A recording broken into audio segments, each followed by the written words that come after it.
దేవుని నామానికి మహిమ కలుగును గాక. ఉదయ కాలము దేవుని సన్నిధిలో దేవుని వాక్యాన్ని ఈ రీతిగా ధ్యానించుటకు దేవుడు కృప చూపుతున్నందుకు దేవునికి స్తోత్రాలు. వాక్యము మనకు జీవమును కలుగజేస్తుంది. వాక్యమే మనల్ని బ్రతికిస్తుంది.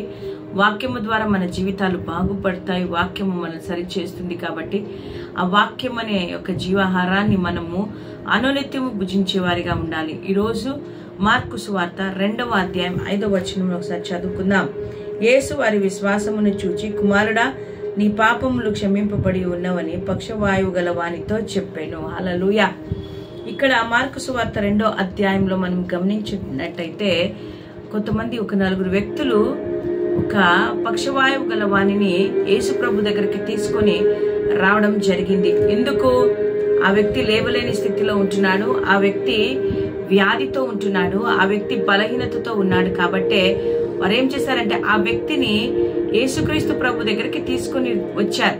తీసుకుని వచ్చిన వారు ఆ యొక్క వ్యక్తిని యేసు ప్రభు దగ్గరికి తీసుకువెళ్ళలేకపోయారు. కాబట్టి వారు విశ్వాసము కలిగిన వారి ఇంటి పైకప్పును తీసి ఆ యొక్క మంచాన్ని యేసు ప్రభు దగ్గరికి మరి కిందికి దించుతారు. యేసు ప్రభు వారి విశ్వాసాన్ని చూసి ఆశ్చర్యపడి, ఇంత గొప్ప విశ్వాసం మీరు కలిగి ఉంటున్నారే అని ఆ విశ్వాసమును బట్టి యేసయ్య ఆ పడక మీద ఉంటున్న ఆ వ్యక్తిని, నీ పాపములు క్షమింపబడి ఉన్నవని వానితో చెప్పాను. హల్లెలూయా. పాపాలు అనగా ఆజ్ఞ అతిక్రమమే పాపము. మనమందరము కూడా ఆజ్ఞలను అతిక్రమించి పాపమును చేస్తూ ఉంటున్నాం. అవును నా ప్రియమైన వాళ్ళారా, దేవుడు మనకు ఆజ్ఞ ఇచ్చి ఉంటున్నాడు పాపము చేయకుండా బ్రతకమని కదా.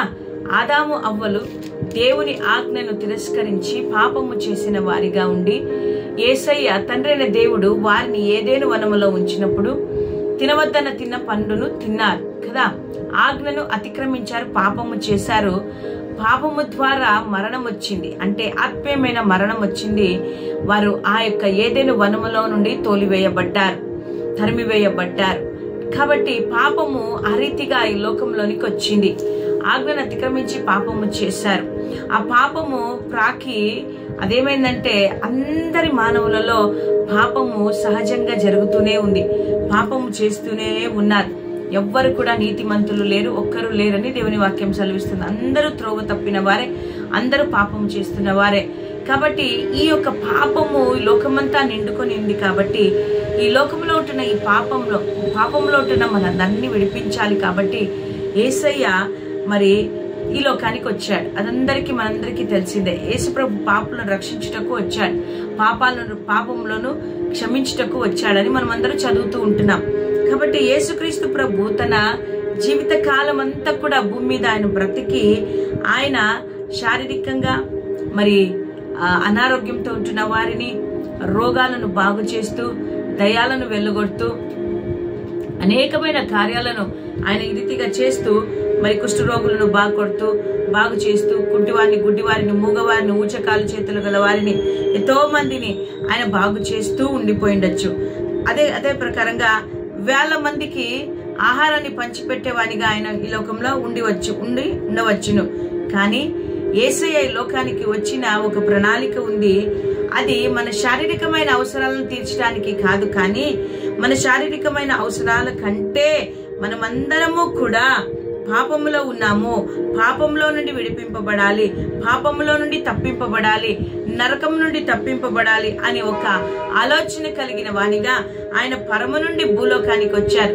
ఏ రీతిగా అయితే శారీరకమైన ఆహారం పంచిపెడుతున్నాడో అదే రీతిగా ఆత్మీయమైన ఆహారమును మనకు పంచిపెట్టి మనకు నిత్య జీవమును, వెలుగును చూపించడానికి, ఆయన మన యొక్క పాపాలన్నీ మన్నించడానికి, నిత్య జీవమునికి ఇవ్వడానికి, విశ్వాసములో ఎదగడానికి, వాక్యానుసారంగా జీవించడానికి, ప్రేమ నిరీక్షణ కలిగిన వారిగా ఆత్మీయమైన బలముతో మనము నింపబడి మనమందరము కూడా ఈ లోకములో దేవుని స్తుతించే వారిగా, దేవుని ఆరాధించే వారిగా, దేవుని మీద ఆధారపడే వారిగా మనం ఉండాలని దేవుడు ఆయన కుమారుడైన యేసయ్య ఈ లోకానికి వచ్చాడు. హల్లెలూయా.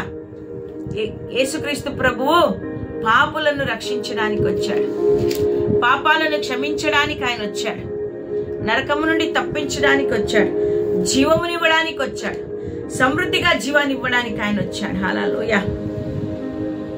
అవునా ప్రియమైన వాళ్ళారా, ఎవరైతే యేసు ప్రభుని ఎరుగక పాపములో ఉంటున్నారో, ఎవరైతే బలహీనతల్లో ఉంటున్నారో, ఎవరైతే అక్రమమైన జీవితాన్ని జీవిస్తున్నారో అట్టి వారిని రక్షించడానికే యేసయ్య ఈ లోకానికి వచ్చినాడు. హల్లెలూయా.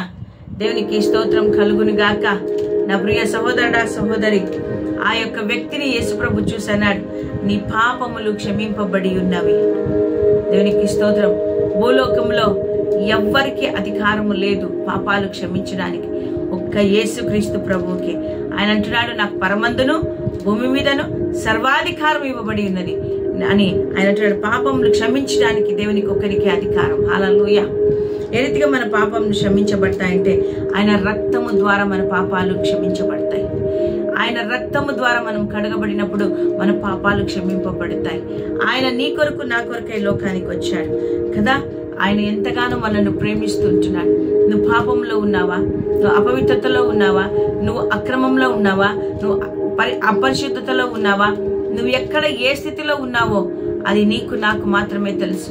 మనమున్న పరిస్థితి మనకే తెలుసు.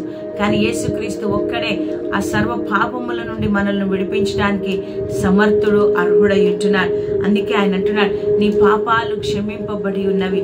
ఆ యొక్క పక్షవాయువు అని యొక్క శరీరం అంతా కూడా ఏమైంది, పారలైజ్ అయిపోయింది, అంటే కదలలేని స్థితిలో ఉంటున్నాడు. పాపము నిన్ను నన్ను ఆ రీతిగా కదలలేని స్థితికి తీసుకొని వస్తుంది. ఆ కదలలేని స్థితిలో ఉన్నాము కాబట్టే, ఆ యొక్క పాపంలో చిక్కుకొని ఉన్నాము కాబట్టే, ఆ పాపపు ఊపిలో మనం ఉన్నాము కాబట్టే, మనం ఎవరు మనకు సహాయం చేస్తారని ఎదురు చూస్తున్నప్పుడు ఆయన మనలను ప్రేమించి మన పాపాలను క్షమించడానికి వచ్చాడు. హల్లెలూయా. ఆయన ఆ యొక్క పక్షవాయునితో అంటాడు, నీ పాపాలు క్షమింపబడి ఉన్నాయి. ఎంత గొప్ప మాట, ఎంత గొప్ప ధైర్యం, ఎంత గొప్ప ఆదరణ. ఈ ఉదయకాలం అదే దేవుడు నీతో నాతో మాట్లాడుతుంటున్నాడు. ఒకవేళ ఇంకా నువ్వు పాపంలో బ్రతుకుతున్నావేమో, యేసు ప్రభు నిజమైన దేవుడని తెలిసి కూడా ఇంకా పాపాలు చేస్తున్నావేమో, ఇంకా అపవిత్రతలో ఉన్నావేమో, ఇంకా లోకంలో ఉన్నావేమో, లోకాశలతో ఉన్నామేమో, లోకమునకు అంటుకట్టబడి ఉన్నావేమో, ఈరోజు నేత్రాశ, శరీరాశ, జీవపుడము కలిగి నువ్వు బ్రతుకుతున్నావేమో. ఏది ఏమైనప్పటికీ కూడా ఆయన ఈరోజు ఆయన వచ్చి ఉంటున్నాడు.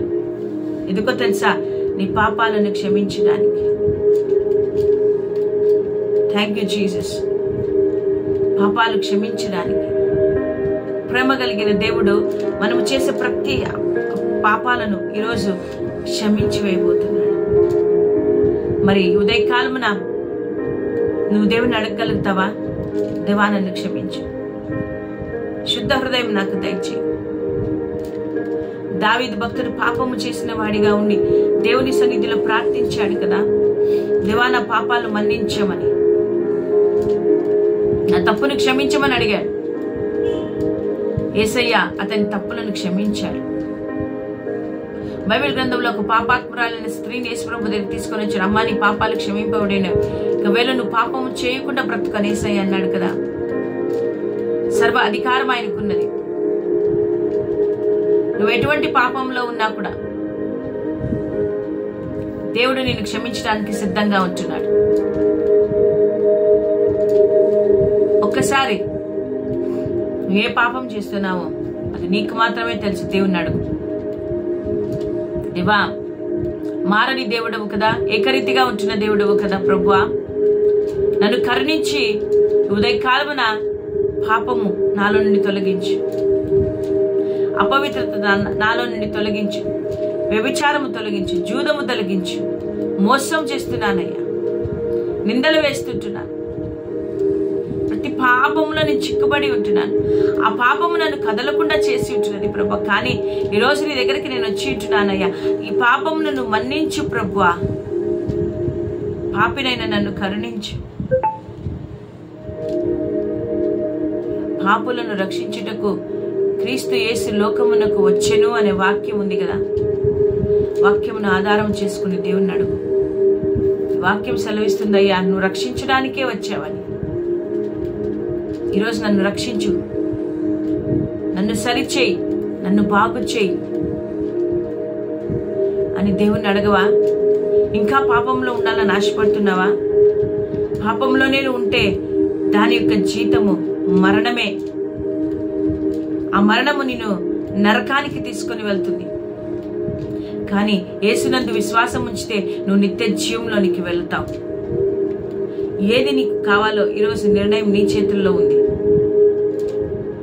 ఒకవేళ పాపంలోనే ఉంటానంటే దేవుని యొక్క ఆశీర్వాదాలను పోగొట్టుకుంటావు.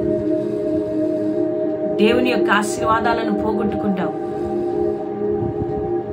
మరి ఉదయకాలమున దేవుడు నిన్ను క్షమించాలని ఆశపడుతుంటున్నాడు. నిన్ను క్షమించాలని ఆయన ఇష్టపడుతుంటున్నాడు. తప్పిపోయిన కుమారుడు తండ్రి దగ్గర తిరిగి వచ్చినప్పుడు ఏ రీతిగా అయితే క్షమించాడు, ఈరోజు నువ్వు తిరిగి వస్తే నిన్ను క్షమించడానికి ఆయన సిద్ధంగా ఉంటున్నాడు. మీరు ఆయన తట్టు తిరిగితే ఆయన మీ తట్టు తిరిగి మిమ్మల్ని క్షమిస్తాడు. హల్లెలూయా.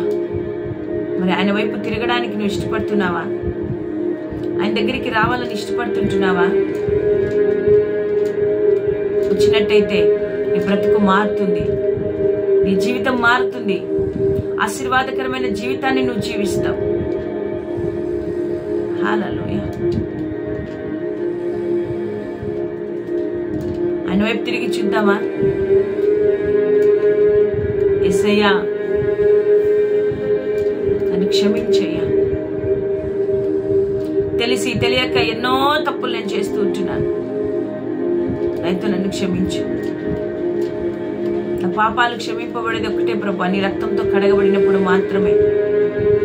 నీ రక్తంతో నన్ను కడుగయ్యా, పరిశుద్ధపరచు, నన్ను బాగొచ్చి నీ సన్నిధిలో నుండి నన్ను త్రోసివేయద్దయ్యా. నీ సన్నిధిలో నేను ఉండాలయ్యా. నన్ను క్షమించు, నన్ను కడుగు, నన్ను బాగు చేయని దేవుని అడుగుదామా? ఆయన రెండు చేతులు చాపి ఎవరు నా దగ్గరికి వస్తారని ఎదురు చూస్తూ ఉంటున్నాడు. ఎంత పాపినైనా యేసు చేర్చుకుంటాడు, క్షమిస్తాడు. హల్లెలూయా. మరి ఒక చక్కటి అవకాశం దేవుడు ఇచ్చాడు ఉదయకాలంలో. ఆయన వైపు తిరుగుదామా? అడిగి ఆయనను క్షమించమని వేడుకుందామా? దేవుడి మాటలు మన వెనుకల్లో దీవించును గాక. ఆమేన్.